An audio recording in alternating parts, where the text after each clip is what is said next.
Olá, bem-vindo ao nosso canal do YouTube. Hoje eu vou falar um pouquinho sobre o estresse e, óbvio, sobre algumas estratégias que a gente pode usar para atenuá-lo. Estresse é um termo que as pessoas usam muito hoje em dia. Todo mundo fala, estou muito estressado, e preciso entender melhor o que seja isso, né? O nome reação de estresse foi um nome que se obteve nos estudos de fisiologia e tem a ver com as respostas, com as reações fisiológicas de um animal diante de uma situação de perigo. Então, diante de uma situação de perigo, existe uma reação de adrenalina, uma descarga de adrenalina no organismo, em que o animal tem palpitação, às vezes urina, às vezes eriça os pelos, ele fica com um pouco mais de hipertensão, quer dizer, ele se prepara fisicamente para a luta ou para a fuga. O preparo para a luta e para a fuga é o mesmo, quer dizer, a mesma descarga de adrenalina e a mesma energia é necessária para um animal entrar em luta e confronto com outro animal para fugir, escapar daquele outro animal. Quem vai decidir se ele vai lutar ou fugir, talvez sejam seus instintos, aquilo que a natureza lhe ensinou e transmitiu para as vias genéticas. Às vezes luta, às vezes foge. Não é? Nos humanos também existe essa reação de estresse diante de situações de medo. Quer dizer, o indivíduo está, acuado por bandidos, ele está, ele tende a lutar ou fugir. Existe uma terceira reação que é ficar paralisado. Ficar paralisado também existe nos animais. Um cachorro, às vezes, acuado, ele agacha e fica simplesmente esperando para ver o que acontece. Quer dizer, em geral, quando o cachorro agacha, o outro cachorro mais forte não costuma atacar tão violentamente. Mas isso tem variações e não é o caso de falar aqui. No caso dos humanos, existem as situações objetivas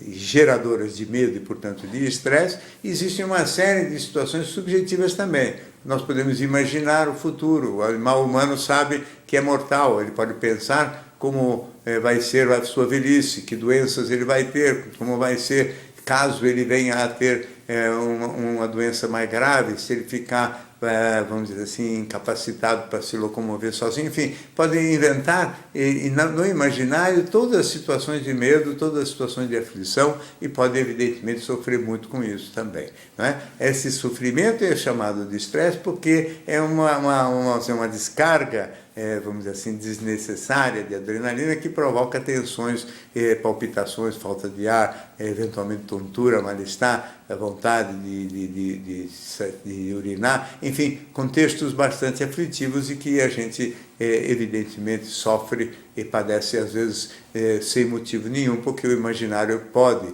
e deve ser pelo menos parcialmente controlado. Mas tem muitas situações objetivas onde o estresse é inevitável também entre os humanos, não só nas situações de assalto, de violência, mas, por exemplo, no trabalho, onde o indivíduo, todos nós dependemos, evidentemente, do resultado profissional para poder continuar tendo nosso sustento, para poder continuar tendo, os confortos materiais que a gente está acostumado. Então, evidentemente, o medo que possa existir de perder o emprego, o medo de algum tipo de fracasso maior no trabalho, o medo de ter, às vezes, uma divergência mais grave com um patrão mais severo, mais agressivo, às vezes mais,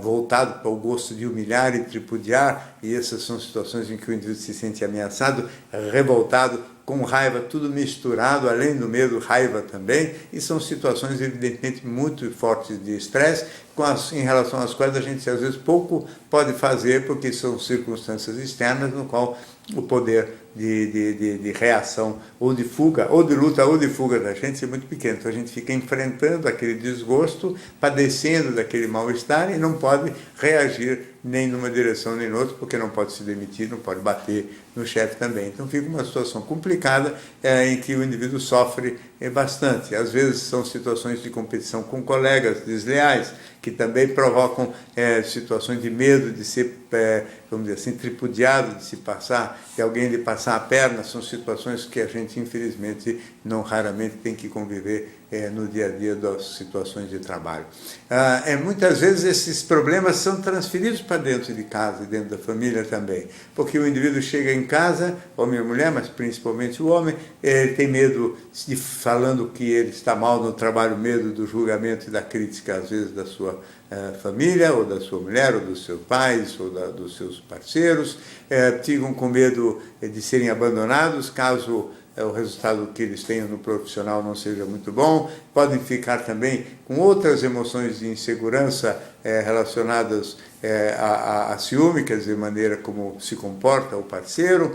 O ciúme às vezes não tem nada a ver com o profissional, mas é um medo também de perder o vínculo amoroso, medo da humilhação e o medo da perda ao mesmo tempo. Então são situações várias que acontecem na vida, tanto profissional quanto pessoal, que podem gerar, e social no sentido dos medos de violência ou de grosserias no trânsito e coisas do gênero, que podem gerar uma série de situações de tensão. E a gente tem que aprender, pelo menos um pouquinho, como é que se livra, como é que atenua, pelo menos, alguns desses mal-estares. Evidentemente, existem alguns recursos. Um deles é a atividade física, porque a atividade física queima uma parte dessa adrenalina que poderia ser transformada em reações de estresse. Então, a adrenalina pode fazer, vamos dizer, a atividade física pode fazer bastante bom efeito sobre o quadro geral das pessoas, e já desde os filósofos do século XVII e XVIII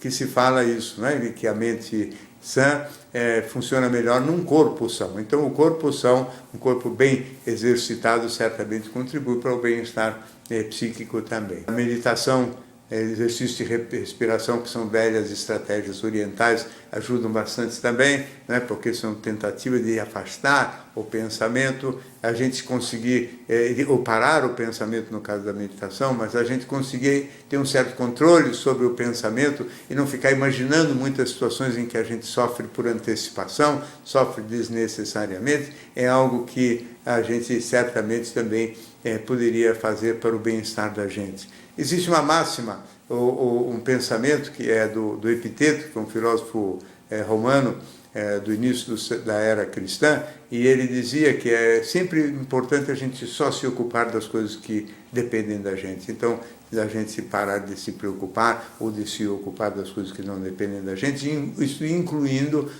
o futuro, que é uma incógnita, isso incluindo muitas das coisas que os outros vão fazer para a gente, incluindo muitas vezes as coisas que vão acontecer e que não dependem efetivamente de nós. E tudo aquilo que não depende de nós, no fundo a gente tem que conseguir desenvolver uma certa docilidade e aceitar com um certo fatalismo, ou, se você quiser, até com uma visão mais mística ou religiosa da vida, que realmente podem acontecer coisas que escapam do controle da gente. Então, quem tiver essa docilidade diante do inevitável, quem conseguir domesticar um pouco melhor os seus pensamentos, não sofrer por antecipação, não sofrer com as coisas que ainda não aconteceram e podem nunca vir a acontecer, quem se cuidar fisicamente e talvez fizer alguns exercícios de relaxamento, respiração e meditação, pode sim atenuar bastante o estresse, que é uma condição quase que inevitável da vida social, da vida e da maneira como se organizam as relações de trabalho e também